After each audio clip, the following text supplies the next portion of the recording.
இவ்வளவு இளமையாக இருக்கீங்க, இவ்வளோ எங்கே இருக்கீங்க, இவ்வளோ துடிப்போடு இருக்கீங்க, தயவு செஞ்சு வருஷத்துக்கு 5 படம் பண்ணுங்க. என்ன கேடு உங்களுக்குலாம்? என்ன நீங்கள் கரெக்டான கதையை கண்டுபிடிச்சிருவீங்களா? டேரக்டரை கண்டுபிடிக்க முடியாது கரெக்டான கதையை. மம்முட்டி சொல்கிறாரு 75 வயசில் நல்ல படங்கிறது அமைதுங்க. எல்லாருமே நினைக்கிறோம், எனக்கும் தெரியாது. எனக்கு படம் ஓடினதுக்கு அப்புறம் எனக்கு தெரியும் படம் ஓடுனுச்சுன்னு. அடடா அப்படியாங்க, எல்லாருமே நல்ல படம் நினைக்கிறேன். அதனால விறுவிறு நடிக்க வேண்டியதானே இல்லையா? இதில் 10ஆவதுக்கு அந்த ப்ரொடியூசர் கவுன்சில் அறிக்கை வர எனக்கு என்னன்னு தெரியல. ஓடிடிலாம் போய் நடிக்காதீங்கன்னு நடிகரில் போகிறான். அதாவது சினிமாவில் நடித்தா ஓடியில் நடிக்காதீங்க, சினிமாவில் இயக்குனா ஓடிடியில் போய் படம் இயக்காது. ஐயா என்ன நடக்குது உலகத்துலன்னு புரியாமல் இவன் வேற குறுக்க நடக்கிறான்டான்னு குனியை வச்சு முதுகில் அடிக்கிறவங்களா. எப்பவுமே கால மெதுவும் அதுக்கு பொருந்தாத ஒன்று பேசிக்கிட்டே இருக்கும் அந்த கவுன்சில். நடிகர்களை இன்ஸ்டாகிராமில் பார்த்து கூப்பிட்டு இருக்காங்க.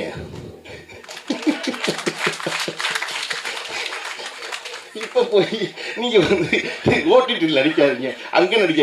எங்கேயாவது ஒருத்தர் நல்லா நடித்தா கூப்பிடுவாங்க இல்லையா? இங்கே நல்லா நடித்தா அங்கே கூப்பிடுவாங்க. 10 இடத்துல கூப்பிடுவாங்க நல்லா சமைக்கிறோன்னு.